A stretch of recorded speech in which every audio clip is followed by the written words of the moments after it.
Di video ini gue bakal jelasin tentang teknikalitas. Hi, how are things going? You watching Fernanda Gunson's YouTube channel. This is Fernanda Gunson's YouTube channel.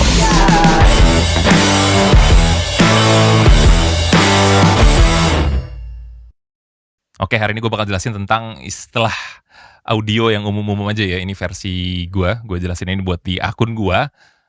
Buat gue nge-review ya, buat jadi referensi kalau misalnya ada teman-teman yang nanyain tentang istilah-istilah ini udah gue jelasin di video ini. Ini buat gue pribadi ya, bukan buat komunitas, bukan buat sebagai jadi panutan atau jadi informasi nabi paling bener si sotoy gitu, enggak ya.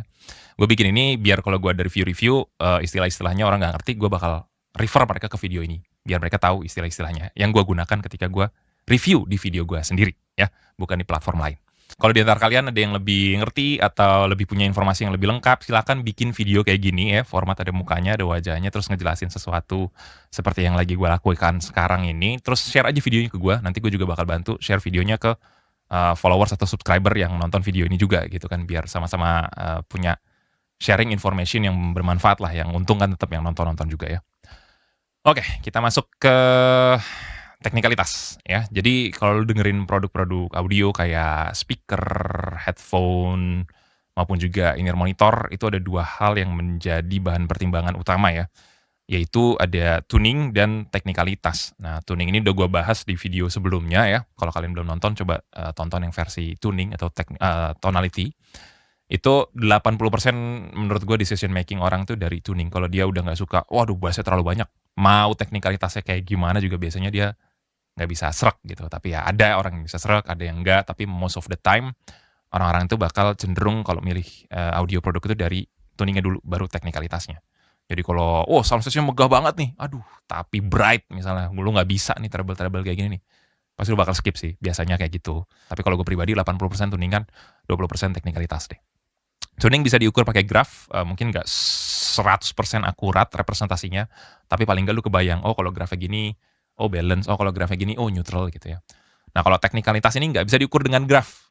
Nah, ini beberapa istilah-istilah teknikalitas, kayak rumble, punch, timbre, separation, width and depth, terus ada soundstage, clarity, dynamic, imaging, decay, transient, banyak banget lah ya.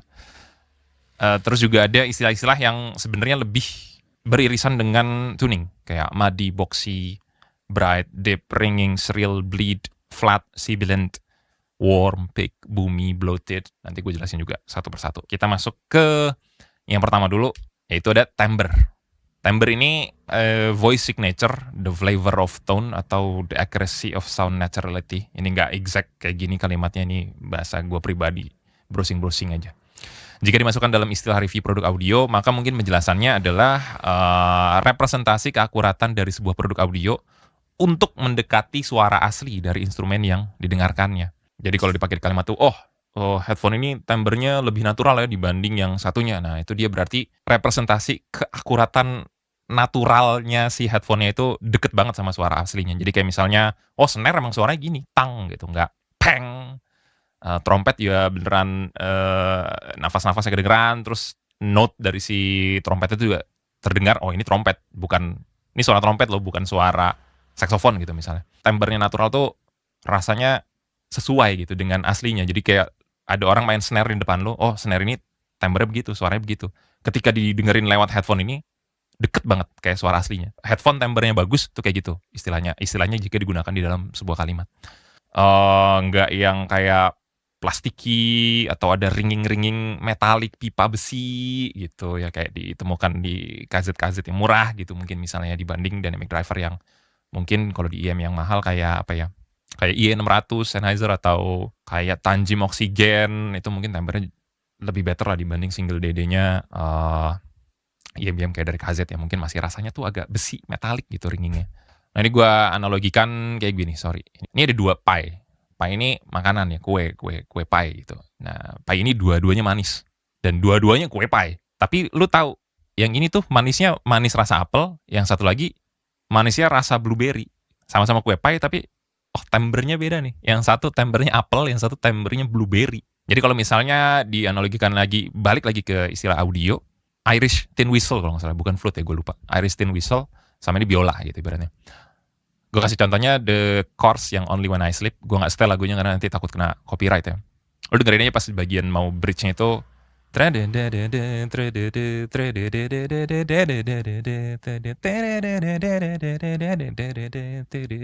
itu mainnya bareng mereka. Mainnya bareng. Tapi lo tahu yang mana yang tin whistle, mana yang timbre tin whistle, mana yang timbrenya biola gitu. Dan kalau misalnya timbrenya bagus banget nih headphone-nya, lo bisa bedain, oh ini biola yang high ibaratnya, yang satu lagi biola yang low atau cello gitu misalnya.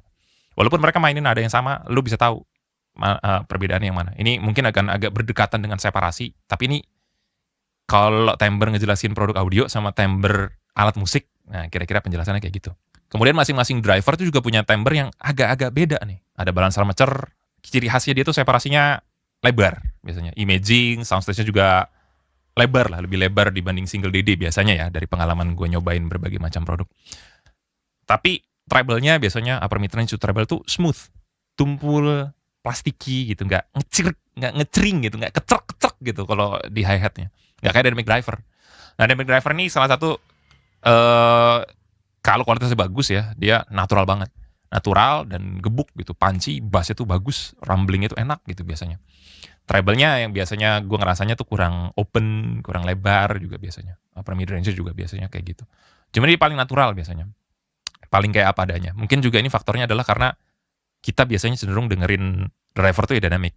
Mau dari speaker laptop, speaker edifier bookshelf kayak, speaker mixing kayak, bahkan di konser-konser pun mau itu akustik, DNB, kalau di konser-konser kayak With The Fest, Pestapora, Synchronize, pasti rata-rata dynamic.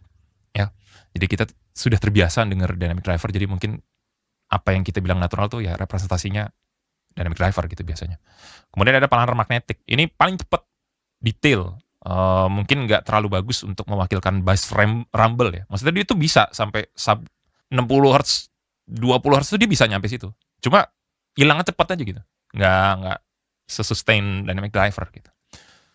Cuma yang gue jelas paling kerennya dari planar magnetic itu detail, terus garang gitu, crunchy. Wah, ngedenger electric gitar, ya kena overdrive, kena fuzz, itu asik banget gue dengernya kayak ampli gitarnya tuh, wah megah, garang gitu ya. Itu planar magnetic.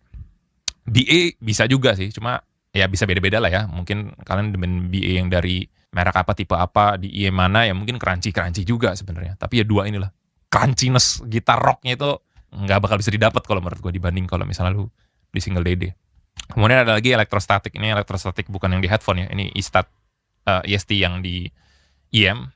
Biasanya tuh ciri khas suaranya very open sounding, detail, jernih banget. Terus juga kayak apa ya, kayak outside of your head gitulah soundstage-nya, suaranya. Kalau menurut gue sih rasanya tuh lu bisa coba-cobain aja kayak di Let's Your AJ07M, atau lu bisa cobain juga di Elysian. Elysian tuh open banget rasanya. Di treble itu open, lega gitu. Tapi kalau benar implementasinya nggak bright kok, enak. Nah ini gue analogiin lagi ya, timbre tuh kayak misalnya tuh lu nyetel lagu yang sama, tapi lu pakai IM beda-beda atau headphone yang beda-beda. Nah mana yang timbrenya tuh paling akurat sama si aslinya. Misalnya kita dengerin snare atau trompet di sebuah lagu gitu, misalnya di Snarky Puppy gitu misalnya. Mana yang paling deket dengan aslinya gitu. Ini kan timbrenya beda-beda nih. Oh ada yang kayak begini, kayak cat air nih. Ini kurang akurat nih, mungkin yang paling akurat gambarnya yang dua ini nih. Ya, ini mungkin dua headphone ini, jika ini kita istilahkan cara style ngepainting sesuatu ya, gua analogikannya. Itu yang paling deket dengan aslinya yang ini. Ini dua ini yang timbre bagus. Jadi kalau lu misalnya dengerinnya headphone atau IM, oh yang paling close to natural tuh kayak gitu. Gue saranin sih, lu punya satu headphone neutral atau satu speaker mixing ya kayak Yamaha HS8 gitu misalnya. Oh ini loh yang biasa dipakai di industri dan emang lumayan natural lah suaranya. Jadi yang kalau tiba-tiba dengerin KZ lagi atau IM murah lainnya yang kok snare-nya nggak kayak apa adanya gitu. Nah itu timbre-nya nggak natural, nggak seakurat dua gambar yang tadi gue kasih lihat itu. Mudah-mudahan kebayang ya analogi-analogi yang gue bikin ini. Kemudian ada punch, ini tuh kayak seberapa gebuk gitu si IM atau headphone-nya di telinga lu gitu. Ini beda ya sama bass quantity ya, bukan kayak tuningan bassnya itu lebay, enggak. Tapi seberapa kencang, lemes apa enggaknya gitu di telinga lu tuh. Ini suara kick drum.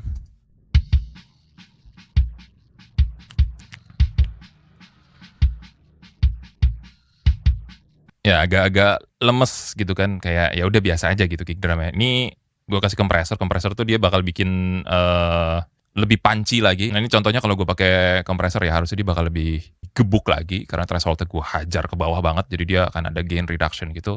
Kira-kira kayak gini nanti gue compare.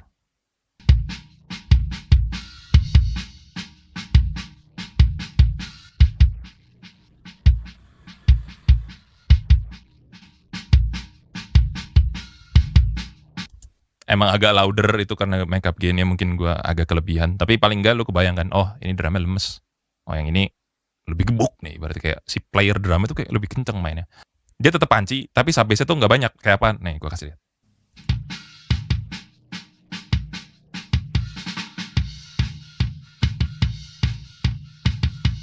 Gue naikin lagi.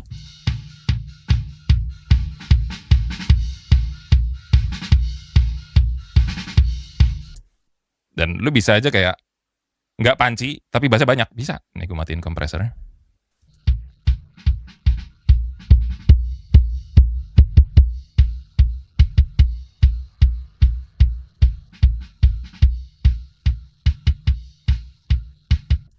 Kompresor nyala lagi, tapi bassnya nggak banyak. Kayak gitu. Sebenarnya kenapa gue analogiinnya kayak begini adalah ya biar kebayang gitu maksudnya kayak gimana gitu ya. Tapi sebenarnya terjadinya tuh bukan secara digital. Emang dari headphone-nya karakternya kayak begitu gitu. Lebih punchy atau bassnya lebih berkurang atau lebih banyak gitu ya. Itu tadi punch.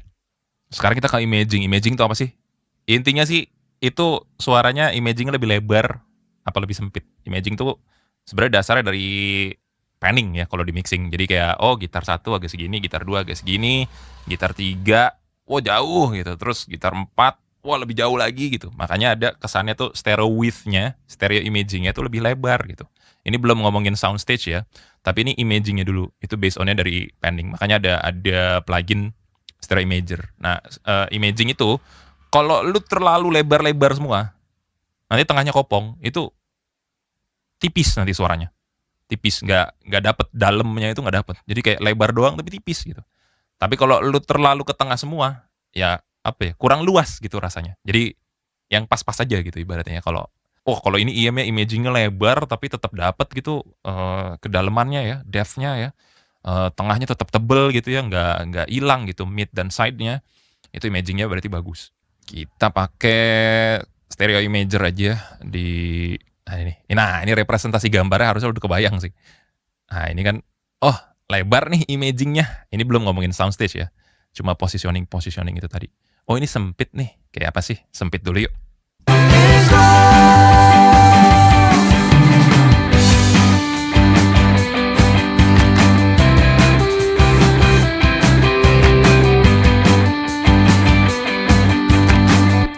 Sekarang gue lebarin.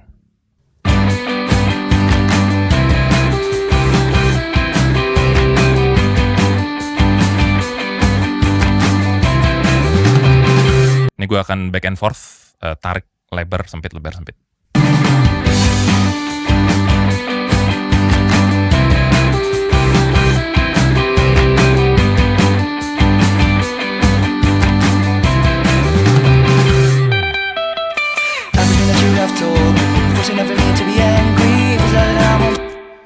Oke, tadi udah di imaging, sekarang gue mau jelasin tentang soundstage. Soundstage ini sebenarnya lebih kayak nuansa ruang ya. Ruangnya itu kayak lebih open, lebih lega, lebih luas. Tapi bukan lebar imaging itu tadi.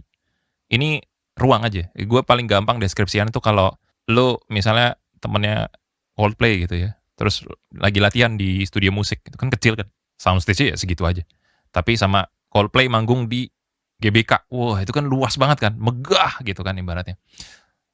Ada gaung teater yang luas gitu. Nah, ini makanya gue jelasinnya biasanya pakai reverb.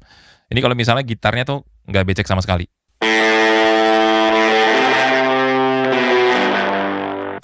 Ya ada reverbnya sih, cuma ini gue kasih imaging reverb bocor ke kiri dikit.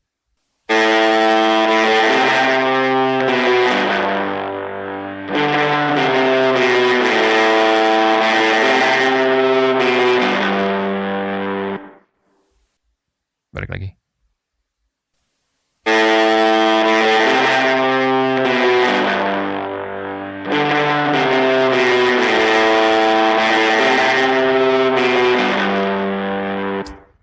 Itu ya, kalau lu ngeliat tadi hijaunya nyala-nyala itu berarti lagi gue nyalain lagi enggak. Itu gue kasih reverb, tapi reverbnya tipis banget, pre-delay dan buntut time-nya, tapi gue pending ke kiri reverbnya. Karena gitarnya aslinya di kanan, tapi gue pengen ada gaung tetap di kiri gitu.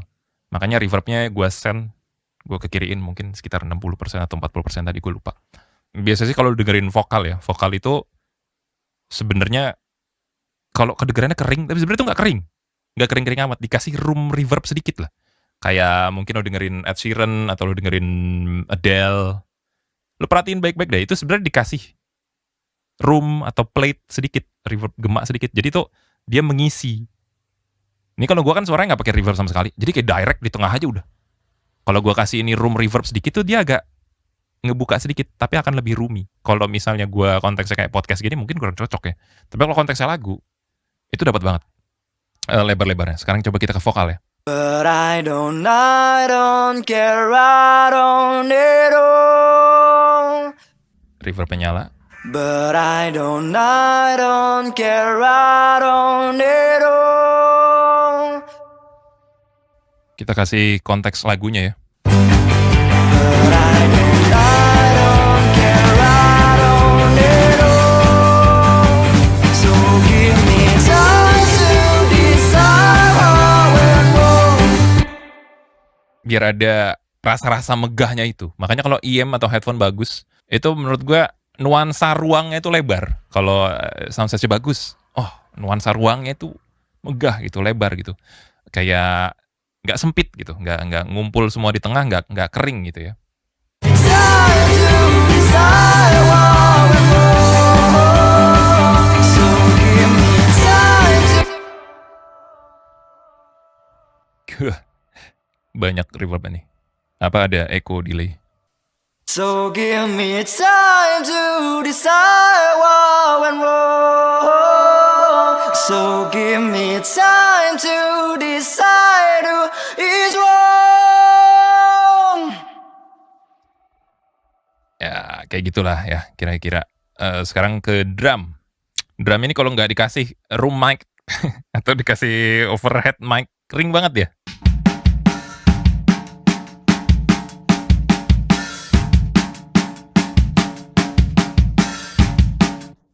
Gitu aja dia, nggak megah kan. Makanya kalau soundstage bagus, ruangannya kedengeran, nuansa ruangnya itu megah, ini bakal kayak begini.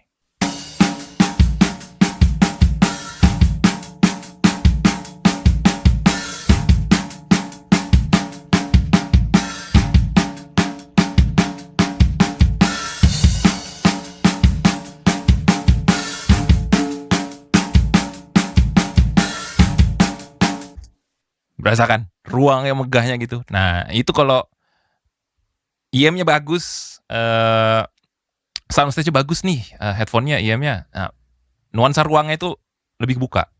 Imaging itu tadi perihal yang kayak jauh-jauhan panning-nya.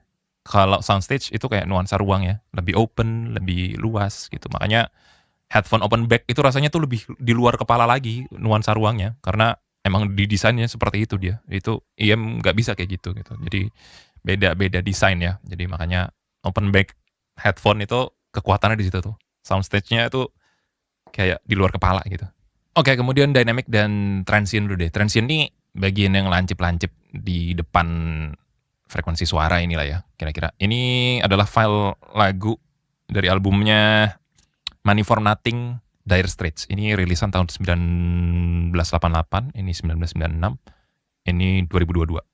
Ya kayak squashed banget ya, di compress banget, nggak ada transientnya lagi. Yang lancip-lancip ini nih transient. Ya jadi nggak ada dinamikanya, yang kenceng sama yang pelan tuh udah nggak berasa lagi. Tapi volumenya rata aja, konstan seperti ini. Gitu, makanya kadang ada audiophile yang lebih suka dinamikanya lebih berasa, tapi volume rata-ratanya jadi lebih kecil. Lu perlu ngangkat ampnya lagi biar mungkin secara ininya lebih kedengeran jelas gitu ya. Kalau lu dengerin albumnya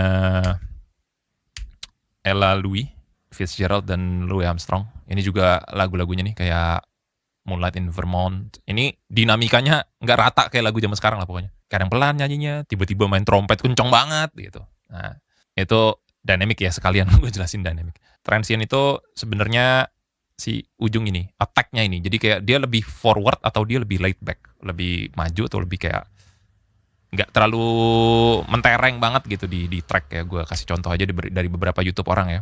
Nah ini transitionnya lancip dari tamborin, terus nanti dia bakal turunin transitionnya biar nggak terlalu lancip di depan. Jadinya kayak lebih tumpul di depan, jadi kedengarannya tamborin itu agak lebih di belakang.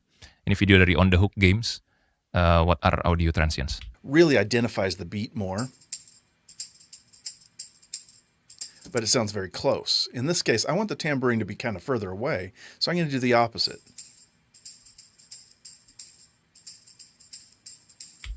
Ya gitu ya. Dia tuh transient tuh beda sama attack sebenarnya.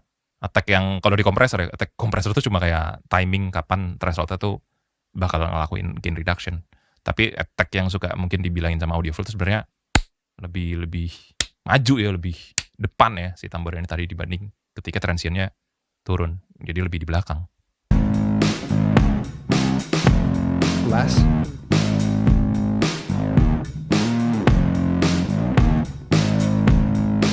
Si hentakan awalnya itu ya lebih berasa dia. Kalau di attack-nya dikurangin atau transientnya diturunin, dihilangin, dia bakal lebih laid back, nggak terlalu maju. Gitu.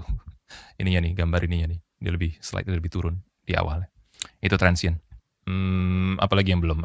Rumble tuh bass aja sih sebenarnya. Kayak kalau di belakang tuh dia lebih kedengeran rasa getarannya ya. Kayak IM punya passive radiator gitu. Mungkin lebih itu lebih emphasize. Kemudian separasi antar instrumennya jelas nih. Nah itu artinya kayak trompet 1, trompet 2, trompet 3, saksofon. Itu lo bisa ngebedain semua. Ada hubungannya sedikit dengan imaging, sama agak hubungannya sedikit dengan timbre juga. Jadi kalau separasinya bagus tuh lo bisa dengerin setiap instrumennya tuh dengan lebih jelas. Width and depth ini kayak ada rasa-rasa imaging yang di belakang sama di depan. Jadi imaging itu gak cuma kiri kanan. Ada atas, bawah, depan, belakang. Nah itu utamanya mungkin kalau reviewnya produk buat main game ya. Itu kalau width sama depth-nya, kedalaman depan, maju, belakangnya itu bagus. Lu bisa bedain mana depan, mana belakang. Kalau main game kiri kanan tuh gampang. Pakai IM apa aja gampang. Tapi depan sama belakang tuh suka ketipu kan kita. Ini di belakang atau di depan sih. Nah kalau dia punya depth yang bagus, nah itu artinya bisa ngeseparasiin depan sama belakangnya itu lebih jelas. Kalau di musik juga, ada bassnya tuh di tengah tapi belakang. Nah vokalnya itu agak maju tapi agak di atas. Nah kadang tuh ada representasi kayak gitu. Tapi ini bukan virtual 7.1 binaural mixing, bukan ya. Emang dari si natural si headphone-nya atau IM-nya tuh rasanya bisa membagi seperti itu.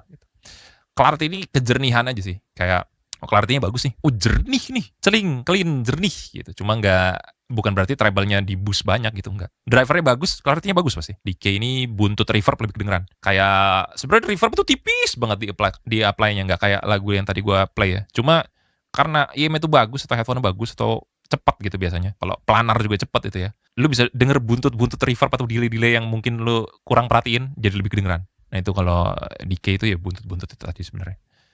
Aduh, koherennya agak susah jelasinnya. Jadi kalau kita menilai koherensi itu ada di IM yang multi driver. Misalnya 1DD 1BA, 4BA 1DD, 4BA, 4 IST, 1DD gitu misalnya. Jadi driver tuh banyak. Koheren sama nggak koheren tuh apa? Nih contohnya kayak gini. Kalau lu layar monitor 1, lu udah kebayangan lah ya. Gue nggak usah tunjukin gambar. Kalau layar monitor lu 1, udah pasti koheren. Karena dia nggak perlu disambung sama layar monitor yang lain kan. Nah ini kita mau ada 6 monitor, mau kita jadiin 1. Nah ini pasti ada celahnya. Kayak, ada batas garisnya ini. Nah itu gak koheren kan. Kayak, jadi kayak gak satu layar gitu. Karena lu berusaha menggabungkan 6 layar menjadi 1. Tapi ketika lu gabungin, pasti ada celahnya di sisi-sisi ini. Itu dia gak kayak kelihatan gak nyatu. Sama kayak IM. Ini gue jelasinnya pakai speaker aja. Speaker linear. Ini kan driver ada 1, 2, 3, 4, 5. Anggaplah ada 5 speaker gitu. Nah kalau di IM tuh ada 5 driver. 4BA, 1DD. Misalnya ini 4BA, ini 1DD.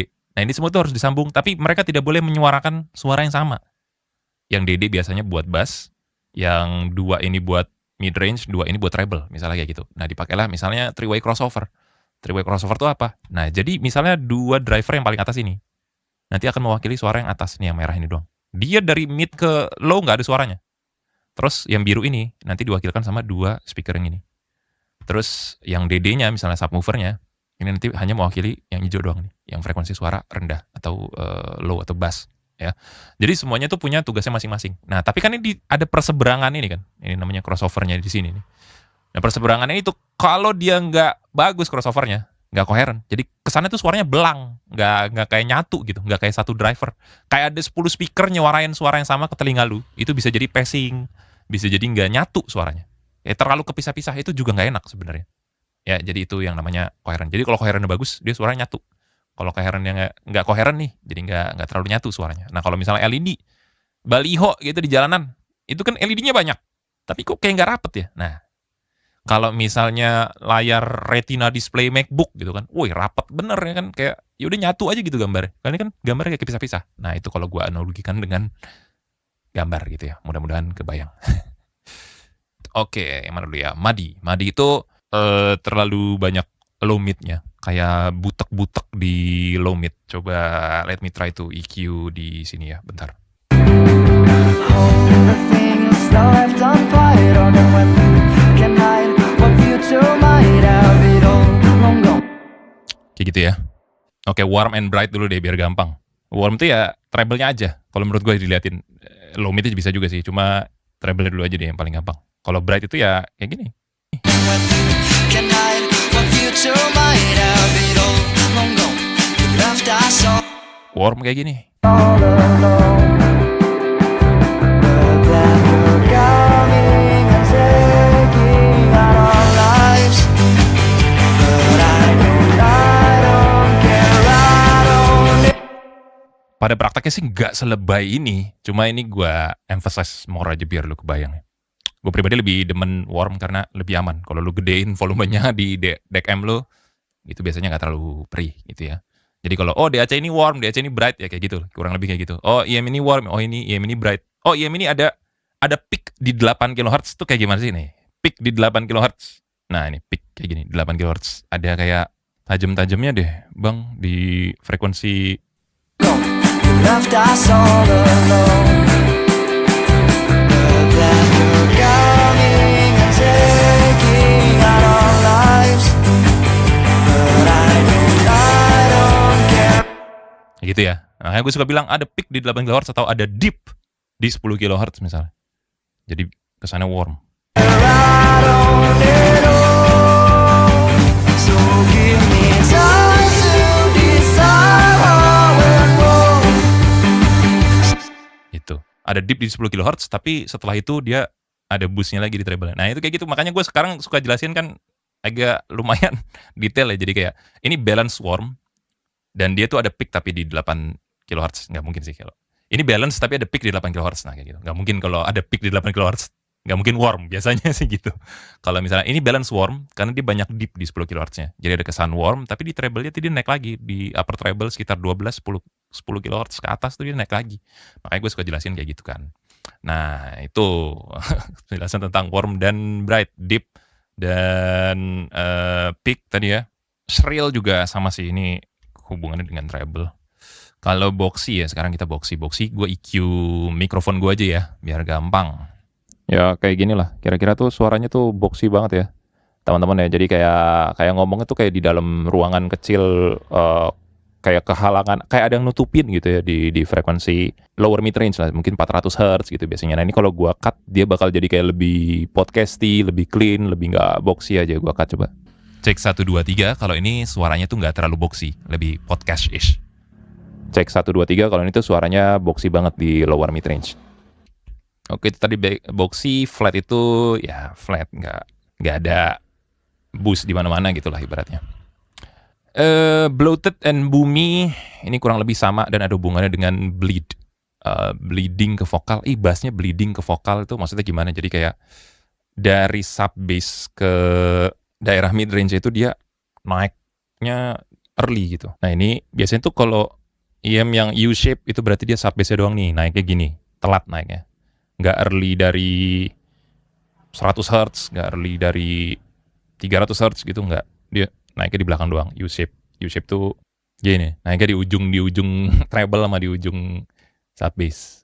Ya, kalau V-shape tuh ya nge-V aja dia. Ya, kurang lebih gini lah, nanti lo kebayang lah. Kalau bloated itu, dia boost bassnya tuh dari early banget, dari tengah banget. Bassnya tuh bleeding ke vokal. Nah itu jadi kayak bloated, boomy itu kayak ngebas banget, sub bass-nya banyak tuh, kira-kira kayak gini.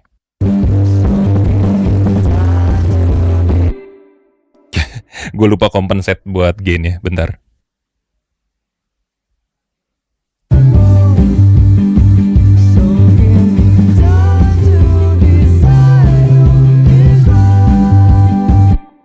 Kayak gitu, bloated banget kan, bumi banget, terus bassnya tuh bocor sampai ke vokal-vokalnya gitu. By the way, kalau EQ nge-boost overall suara volumenya itu mesti diturunin loudness-nya. Kalau enggak nanti dia distorsi kayak gue tadi.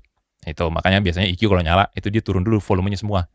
Khawatir kalau usernya nanti terlalu banyak nge-boost jadi bakal distort. Gitu. Kemudian ini ringing atau resonance ya. Jadi dari kayak satu frekuensi tuh dia suaranya kayak emphasize banget dan yang nge-pick juga sih bisa jadi, atau terlalu panjang gitu decay-nya, buntutnya, makanya dia ringing atau berresonansi gitu ya. Contohnya kayak snare ini agak tang, gue EQ.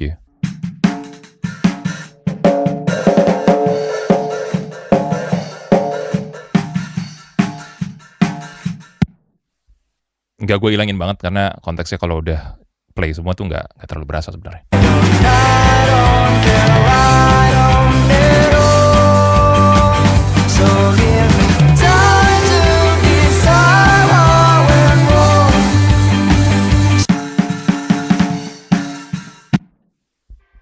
Ya kan, nggak terlalu berasa kan. Jadi jangan dihilangin banget karena biasanya nanti malah terlalu tipis. Ya itu anyway, ringing atau resonance tadi ya. Sibilan itu ketika vokalisnya melafalkan huruf S atau T atau C. Ini biasanya di treble 4 kHz, 5 kHz, hingga 8 or 10 kHz. Tergantung vokalis, tergantung mic juga ya. So give me time to decide. So give me time to decide. Itu ya, itu nggak terlalu sembilan sih di sini, di vokalis ini sama di rekamannya, atau udah gue kasih deesser juga. Coba gue matiin deessernya terus gue emphasize lebih di treble-nya. So give me time to decide who is wrong.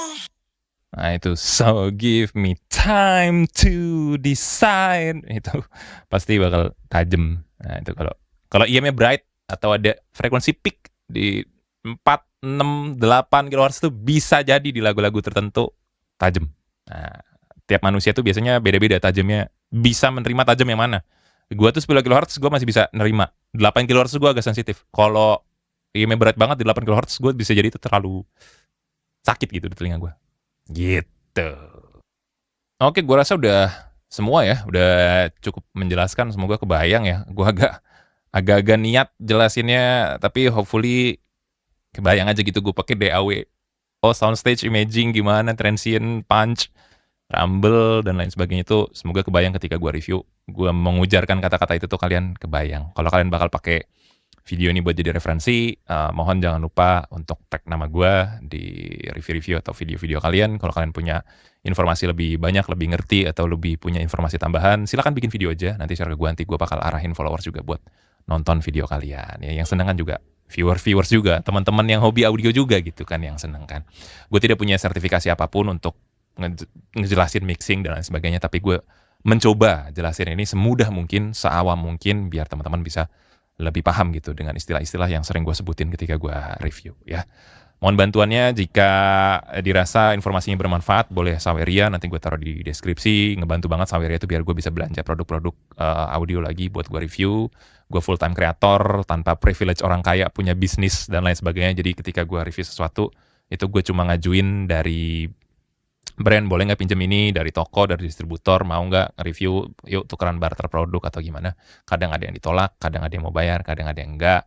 Jadi kalau lu Saweria itu bakal ngebantu banget buat gue bisa review-review produk lebih banyak lagi. Dan jangan lupa untuk like, subscribe, atau follow semua sosial media gue. Thank you so much udah nonton.